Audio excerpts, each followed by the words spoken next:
Hello my dear நண்பா நண்பீஸ், எல்லோரும் எப்படி இருக்கீங்க? I hope everyone are fine. இந்த வீடியோ வந்து பார்த்திங்கன்னா ஆகஸ்ட் 2, 2018 அப்போது நான் வந்து சவுதி ஜாப்க்காக போயிருந்தேன். அப்போ எடுத்த வீடியோ தான்.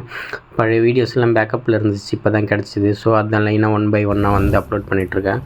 கரெக்டாக சென்னையிலேருந்து டேக் ஆஃப் பண்ணி ஃப்ளைட்டு கரெக்டாக போயிட்டு ஜித்தா ஏர்போர்ட் இல்லை வழியில் வந்து ரியாத் ஏர்போர்ட்டில் ஒரு 1 hour நின்றுட்டு அதுக்கப்புறம் பார்த்திங்கன்னா ஜித்தா ஏர்போர்ட்டில் வந்து லேண்ட் ஆகிடுச்சு. அதுதான் வந்து நான் லைஃப்லேயே வந்து ஃபஸ்ட் டைம் வந்து சவுதி அரேபியாவுக்கு வந்து ட்ராவல் பண்ணேன் ஃப்ளைட்டில். அதுவும் ஃப்ளைட்லேயே ஃபஸ்ட் டைம் வந்து 2018 தான் வந்து ட்ராவல் பண்ணேன். அப்போ என்னோடய ஏஜ் பார்த்திங்கன்னா ஏஜ் 21. ஆமாம், 21 கரெக்டாக. அங்கே வந்து பார்த்திங்கன்னா ஒரு 3 months வந்து ஜாப்க்காக போயிருந்தேன். அந்த கிட்டத்தட்ட அந்த சவுதி ஏரியா பார்த்திங்கன்னா கிட்டத்தட்ட சூப்பராக இருந்துச்சுன்னு சொல்லலாம். பட் அவ்வளோ வெயில் அங்கே இருக்க சீனரிஸோ சரி, அங்கே இருக்க கிளைமேட் வந்து நம்மளாலாம் தாங்கவே முடியாது, அவ்வளோ ஹீட்டு. எல்லா இடத்துலையுமே வந்து அங்கே ஃபுல் அண்ட் ஃபுல் ஏசி தான் வச்சுருந்தாங்க. பாருங்களேன், போகிற வழிலாம் கிளிப்ஸில் கொஞ்சம் அந்தளவுக்கு கிளியராக இருக்காது. ஸோ இதெல்லாம் பார்த்திங்கன்னா சவுதி ஏர்லைன்ஸில் வந்து சாப்பிட கொடுத்தாங்க. அது வந்து ஜஸ்ட்டு ஜூஸ் தாங்க, சரக்குன்னெலாம் நீங்கள் நினச்சிடாதீங்க. சவுதி ஏர்லைன்ஸில் வந்து சரக்குலாம் தர மாட்டாங்க எப்போவுமே.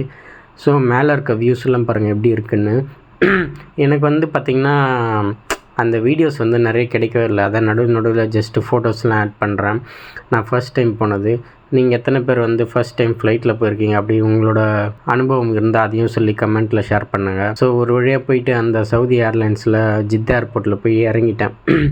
இறங்கி வெளியே வந்தோடனே பயங்கர ஹீட்டு, நம்ம ஊர் வெயிலை விட தாங்கவே முடியல. அதுக்கப்புறம் பார்த்திங்கன்னா ஒரு வேனில் வந்து எங்களை கூப்பிட்டு போனாங்க.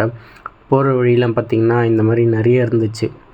இது வந்து ஜித்தா தான். இது ஜித்தாவில் வந்து ஹம்தானியா கேம்ப்னு சொல்லிட்டு இங்கே பாருங்கள், கண்டெய்னரில் தான் நம்ம ஊரில் எப்படி வடக்கான்ஸ் ஹிந்திக்காரவங்களெல்லாம் கண்டெய்னரில் தங்க வைக்கிறாங்க, அந்த மாதிரி நம்மளை கண்டெய்னரில் தங்க வைப்பாங்க. பட் ஃபுல் அண்ட் ஃபுல் ஏசியாக இருக்கும்.